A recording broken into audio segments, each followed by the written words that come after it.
भारत माता की, भारत माता की, इनकलाब, इनकलाब, वंदे, वंदे। मंच पे मौजूद कांग्रेस के अध्यक्ष खड़गे साहब, असली शिवसेना के अध्यक्ष उद्धव ठाकरे जी,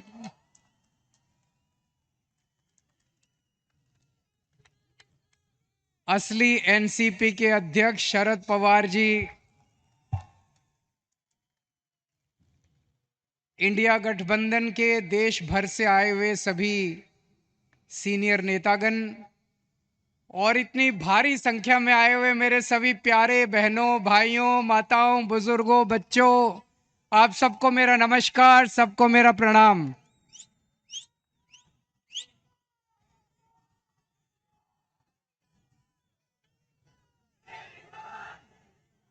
दोस्तों, आज आप लोगों के बीच में आके मुझे बहुत अच्छा लग रहा है।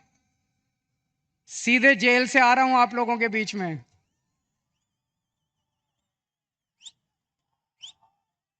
जेल का जवाब, जेल का जवाब, दिल्ली से आया हूं झोली फैला के आपसे भीख मांगने के लिए। मेरे भारत को बचा लो, मेरे देश को बचा लो।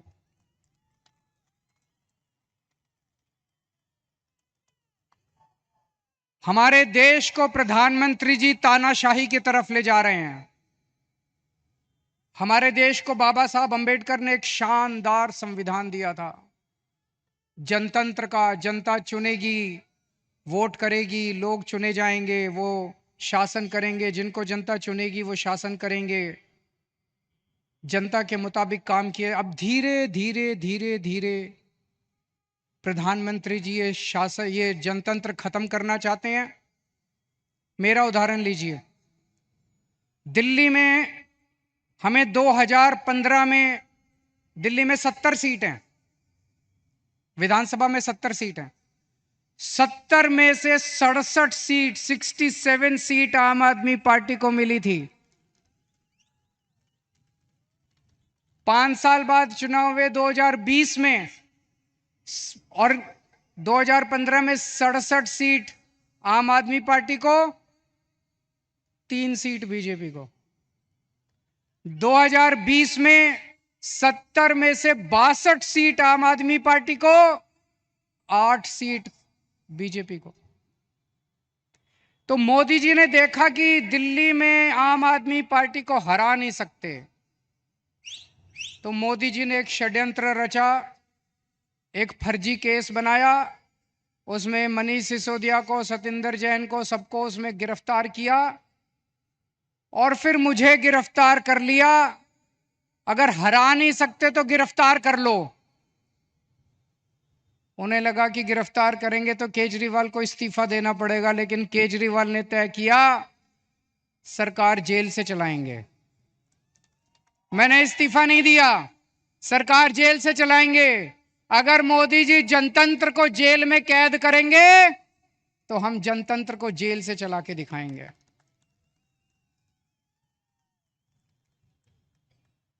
मैं एक बहुत छोटा सा आदमी हूं। हमारी एक छोटी सी पार्टी है, 2 राज्यों में है, पंजाब में, दिल्ली में। मैं सोच रहा था मोदी जी ने मुझे गिरफ्तार क्यों किया। मेरे जैसे छोटे से, वो तो इतने बड़े आदमी हैं, इतना उनके पास साधन है, तमाम उनके पास रिसोर्सेज हैं, मुझे क्यों गिरफ्तार किया। मुझे गिरफ्तार किया क्योंकि दिल्ली के गरीब बच्चों के लिए मैंने अच्छी शिक्षा का इंतजाम किया। दिल्ली के गरीब बच्चों के लिए मैंने अच्छे सरकारी स्कूल बनाए, शानदार सरकारी स्कूल बनाए। मोदी जी नहीं चाहते कि गरीब बच्चों के लिए अच्छे स्कूल बनाए जाएं, वो इस काम को रोकना चाहते हैं, इसलिए उन्होंने मुझे गिरफ्तार किया। मैंने मान लो 500 स्कूल बनाए। मोदी जी, आपका बड़प्पन तो तब था आप 5000 स्कूल बनाते। आप तो इतने बड़े आदमी हो, आप 5000 स्कूल बनाते तब आपका बड़प्पन था। आपने केजरीवाल को गिरफ्तार करके स्कूलों का काम रोक दिया दिल्ली के अंदर। मुझे गिरफ्तार इसलिए किया क्योंकि दिल्ली में मैंने इतने सारे मोहल्ला क्लिनिक, गली गली में मोहल्ला क्लिनिक, अस्पताल बनाए शानदार, सबका इलाज मुफ्त कर दिया, दवाइयां, टेस्ट, सब कुछ मुफ्त कर दिया 2.5 करोड़ दिल्ली के लोगों के लिए। मोदी जी ये काम रोकना चाहते हैं, इसलिए मुझे गिरफ्तार किया। और विडंबना देखिए, दिल्ली के लोगों के लिए मैंने सारी दवाइयां मुफ्त कर दी, लेकिन जब मैं तिहाड़ जेल में गया 15 दिन तक मेरी दवाइयां बंद करवा दी मोदी जी ने तिहाड़ जेल के अंदर।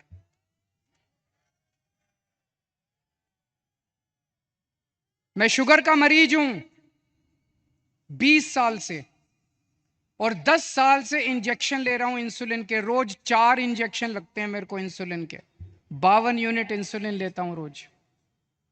लेकिन जब मैं तिहाड़ गया, मोदी जी ने मेरे इंजेक्शन बंद करा दिए। 15 दिन तक मेरी 300 पहुंच गई शुगर, 350 पहुंच गई शुगर। मैं बोलता रहा वहां पे अफसरों को, कर्मचारियों को, मुझे इंसुलिन चाहिए, उन्होंने नहीं दी। बोले ऊपर से आदेश है, इंसुलिन नहीं दे सकते। अगर किसी आदमी को कई दिनों तक शुगर हाई रहे तो उसकी किडनी खराब हो जाती है, उसका लिवर खराब हो जाता है। मुझे नहीं पता ये क्या करना चाहते थे मेरे साथ, लेकिन इतिहास गवाह है, ऐसे बहुत सारे किस्से हुए हैं जब विरोधियों को और विपक्षी पार्टी के लोगों को जेल में डाल के उनके शरीर को खराब कर दिया गया। मुझे गिरफ्तार इसलिए किया गया क्योंकि दिल्ली के सभी लोगों की मैंने बिजली मुफ्त कर दी। दिल्ली में लोगों का बिजली का बिल 0 आता है। मैं मोदी जी को कहना चाहता हूं कि आपकी बड़प्पन तो तब होता जब आप पूरे देश के लोगों की बिजली मुफ्त कर देते। आपने दिल्ली के लोगों की बिजली आप रोकना चाहते हो, इसलिए आपने मुझे गिरफ्तार किया। अब दोस्तों, ये लोग कह रहे हैं कि मुझे 2 तारीख को दोबारा जेल जाना है। मैं जेल जाऊंगा कि नहीं जाऊंगा, ये आपके हाथ में है। अगर आपने इंडिया गठबंधन को जिता दिया, अगर आपने इंडिया गठबंधन की सरकार बना दी, तो मुझे जेल जाने की जरूरत नहीं पड़ेगी। और अगर आपने कमल का बटन दबाया तो मुझे दोबारा जेल जाना पड़ेगा। तो जो जो लोग मुझे जेल भेजना चाहते हैं, कमल दबा देना, और जो जो मुझे आजाद देखना चाहते हैं, इंडिया गठबंधन को जिता देना। जब आप बटन दबाने जाओ तो इस बार बटन केजरीवाल को जेल भेजने या केजरीवाल को आजाद करने के लिए दबाना।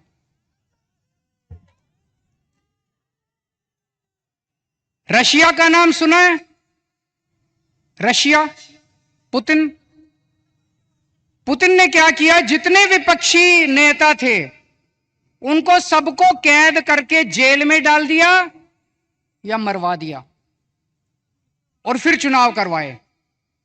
87% वोट मिल गए, 87%। जब विपक्षी नहीं होगा, लड़ने वाले नहीं होंगे, सारे वोट आप ही को मिलेंगे। बांग्लादेश में भी अभी ऐसा हुआ, उसने सारे विपक्षी नेताओं को जेल में डाल दिया और शेख हसीना जीत गई। पाकिस्तान में भी यही हुआ, इमरान खान को जेल में डाल दिया, उसकी पार्टी छीन ली, उसका सिंबल छीन लिया, जीत गए। अब मोदी जी भी हमारे देश को पाकिस्तान और बांग्लादेश बनाना चाहते हैं। इंडिया गठबंधन भारत देश को दुनिया का नंबर 1 देश बनाना चाहता है। मोदी जी भारत को बांग्लादेश और पाकिस्तान बनाना चाहते हैं। तय आपको करना है कि आप भारत को किस तरफ ले जाना चाहते हो, बांग्लादेश और पाकिस्तान की तरफ, या दुनिया का नंबर 1 देश बनाना है। अब यही काम मोदी जी देश में कर रहे हैं, हमारे देश में, कि सारे विपक्ष को खत्म कर दो। उन्होंने मेरे को गिरफ्तार कर लिया, कांग्रेस का अकाउंट फ्रीज कर दिया। चुनाव के 1 महीना पहले उन्होंने कांग्रेस का अकाउंट फ्रीज कर दिया। अब हमारा अकाउंट फ्रीज करने जा रहे हैं। सुप्रीम कोर्ट के अंदर इनके वकील ने बोला है कि आम आदमी पार्टी का अकाउंट फ्रीज करेंगे। शिवसेना के उन्होंने 2 टुकड़े कर दिए, शिवसेना के 2 टुकड़े कर दिए, एनसीपी के 2 टुकड़े कर दिए, स्टालिन के कई मंत्रियों को गिरफ्तार कर लिया, ममता दीदी के कई मंत्रियों को गिरफ्तार कर लिया। सारे विपक्ष को तहस नहस करने के बाद मोदी जी कहते हैं आओ चुनाव लड़ते हैं। ये तो कायर लोग कहते हैं ऐसे। अरे मोदी जी दम में तो आंख में आंख डाल के छाती चौड़ी करके चुनाव की तरह लड़ो ना। सबके अकाउंट फ्रीज कर दिया, सबको जेल में डाल दिया। इस वक्त मोदी जी एक बड़े खतरनाक मिशन पे काम कर रहे हैं। बहुत खतरनाक मिशन है, आपको पता नहीं अंडरग्राउंड का चल रहा है। उस मिशन का नाम है वन नेशन वन लीडर। इस देश में वो चाहते हैं मोदी जी एक ही नेता होना चाहिए। उसके लिए वो दो लेवल पे काम कर रहे हैं। एक लेवल, जितने विपक्ष के नेता हैं एक एक करके सबको जेल में डाल रहे हैं। कईयों को डाल दिया, और अगर वो जीत गए, भगवान ना करे वो जीते, अगर वो जीत गए, मैं आपको चैलेंज करता हूं अगले चुनाव तक ठाकरे साहब भी जेल में होंगे, खड़गे साहब भी जेल में होंगे, राहुल गांधी भी जेल में होंगे, प्रियंका भी जेल में होगी, केजरीवाल तो है ही जेल में, शरद पवार साहब भी जेल में होंगे, ममता जी भी जेल में होंगी, स्टैलिन भी जेल में होंगे, पिनराई विजयन भी जेल में होंगे। तो एक उनके लेवल पे काम कर रहे हैं, विपक्ष को सबको जेल में डाल दो, जैसे पुतिन ने, शेख हसीना ने, जैसे पाकिस्तान वालों ने जेल में डाला। और दूसरे लेवल पे उनकी अपनी बीजेपी पार्टी में जितने नेता हैं सबको पैदल कर दिया, सबकी राजनीति खत्म कर दी। देवेंद्र फडणवीस को खत्म कर दिया उन्होंने, शिवराज सिंह चौहान को खत्म कर दिया, वसुंधरा राजे को खत्म कर दिया, डॉक्टर रमन सिंह को खत्म कर दिया, खट्टर साहब को खत्म कर दिया। एक ही बचा है, कौन है? अगला किसका नंबर है? अगला किसका नंबर है? सारा देश जानता है अगला नंबर योगी आदित्यनाथ का है। अगर ये जीत गए तो 2 महीने के अंदर योगी आदित्यनाथ को उत्तर प्रदेश के सीएम पद से हटा देंगे ये लोग। बड़ा खतरनाक, एक ही नेता बचेगा और वो भी बस वही राज करना चाहते हैं। लेकिन एक और चीज है, 2014 में जब मोदी जी प्रधानमंत्री बने थे, उन्होंने एक नियम बनाया बीजेपी के लिए कि जो नेता 75 साल का हो जाएगा बीजेपी में, उसको रिटायर करना पड़ेगा, उसको अपना पद छोड़ना पड़ेगा, उसको टिकट नहीं मिलेगी, और अगर वो किसी पद पे काम कर रहा है तो उसे इस्तीफा देना पड़ेगा। उस रूल के तहत उन्होंने सबसे पहले आडवाणी जी को रिटायर किया, फिर मुरली मनोहर को रिटायर किया, फिर उन्होंने सुमित्रा महाजन को रिटायर किया, फिर उन्होंने यशवंत सिन्हा को रिटायर किया, और कई लोगों को रिटायर किया। साल 17 सितंबर को मोदी जी 75 साल के हो रहे हैं।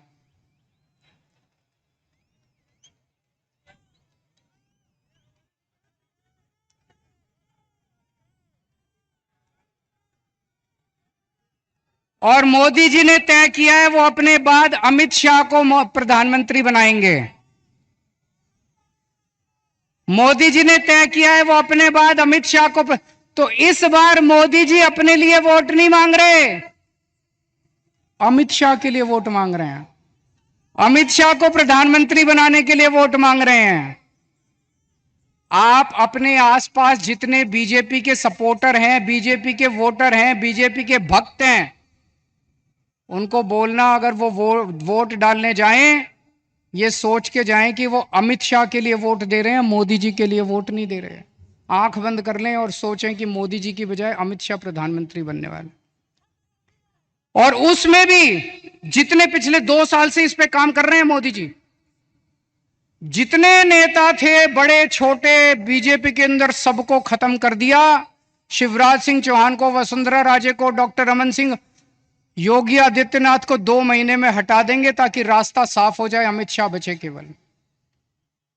यह बात मैंने जेल से निकलने के अगले दिन प्रेस कॉन्फ्रेंस करके कही थी।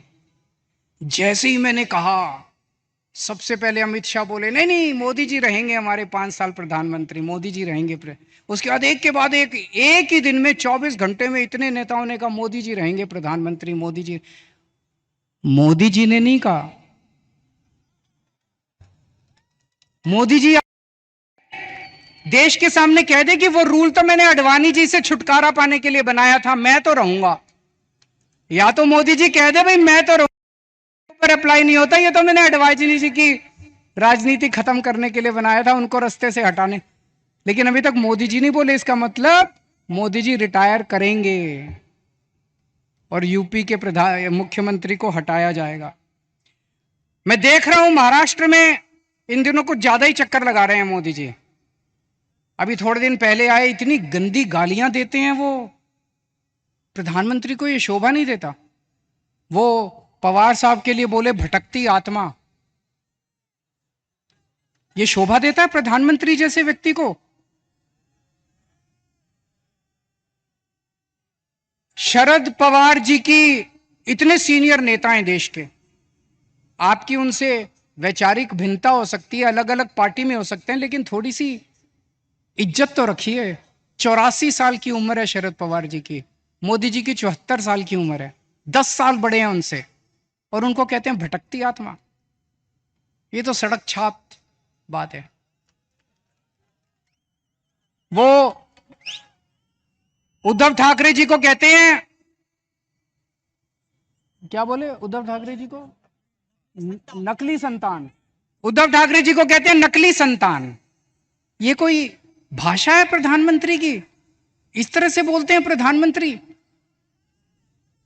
ये शरद पवार की बेइज्जती नहीं है, ये उद्धव ठाकरे की बेइज्जती नहीं है, ये महाराष्ट्र के एक एक व्यक्ति की बेइज्जती है। इस बार जब वोट डालने जाओ तो ऐसा बटन दबाना कि महाराष्ट्र की इज्जत ऊंची हो और महाराष्ट्र की बेइज्जती का बदला लिया जाएगा।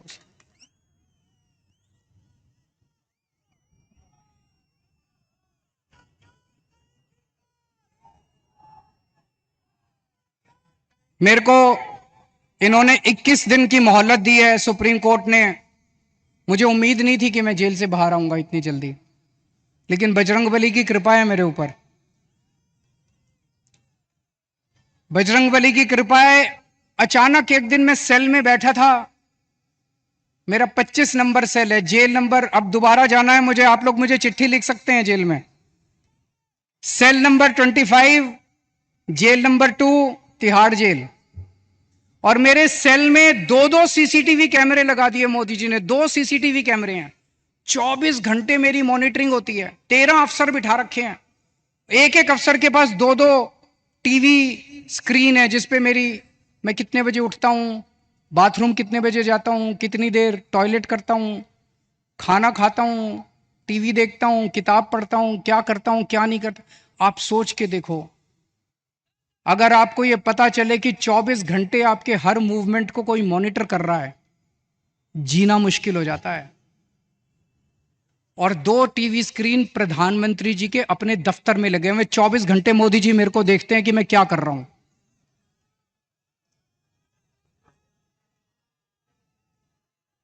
तो एक दिन मैं टीवी देख रहा था, अचानक मुझे पता चला कि सुप्रीम कोर्ट ने मेरे को बेल दे दी।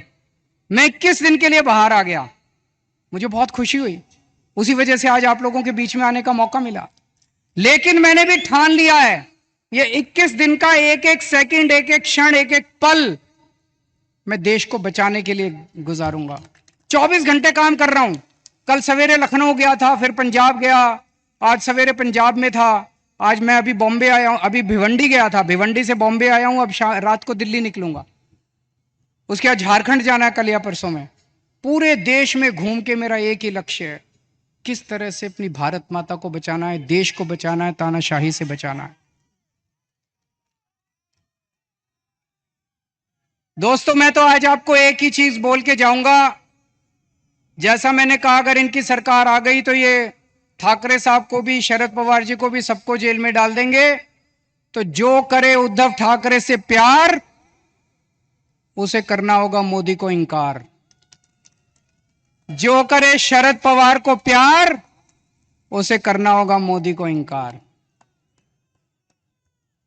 और अंत में मैं कहना चाहता हूं, इंडिया गठबंधन के यहां पे 3 पार्टनर्स हैं, शिवसेना, एनसीपी और कांग्रेस। मैंने एक वीडियो देखा, मैं बड़ा चिंतित हो गया वो वीडियो देख के सोशल मीडिया पे। एक व्यक्ति ने वोट दे के बाहर निकला, उससे मीडिया वाले ने पूछा किसको वोट दिया? बोला शरद पवार को।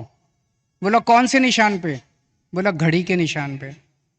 अभी बहुत कंफ्यूजन है लोगों में, इस कंफ्यूजन को दूर करना बहुत जरूरी है।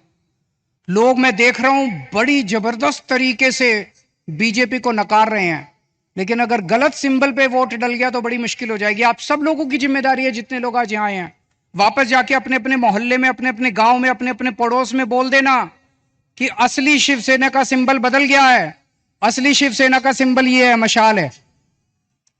ये बताना पड़ेगा सबको, बताना पड़ेगा सबको। और असली एनसीपी का सिंबल जो है वो अब घड़ी नहीं है, वो तुतारी बजाने वाला आदमी है। वो बताना पड़ेगा सबको, हम सबकी जिम्मेदारी है। पार्टी अपना काम कर रही है, लेकिन पार्टी के साथ साथ जनता की भी जिम्मेदारी है। और लास्ट में एक ही चीज कहूंगा, 4 तारीख को जब नतीजे आएंगे, मैं तब तक जेल जा चुका हूंगा, जेल से नतीजे देख रहा हूंगा। पिछली बार 48 में से 42 सीट एनडीए की आई थी, इस बार 48 में से 42 सीट इंडिया गठबंधन की आनी चाहिए।